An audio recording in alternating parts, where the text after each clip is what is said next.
if you had like if the Mossad was doing that and they were doing that to and using that's the theory. Right.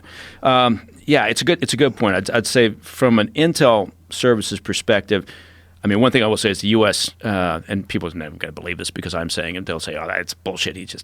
But the U.S. The agency doesn't do that. We don't use honey traps. We don't do that sort of thing because that sort of leverage it's always going to head south on you. And so we don't, try to coerce somebody in that sort of a relationship that then we can take advantage of.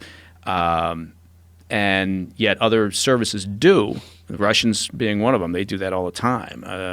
Israelis, yeah, they've had some very successful efforts to do that. And if you get somebody in that position, it doesn't matter how they're compromising themselves, whether you're putting themselves in with like an Epstein situation where suddenly you've got them, you got video of them with an underage person, or whether they've provided a document that they shouldn't provide. It's all this. The concept is always the same.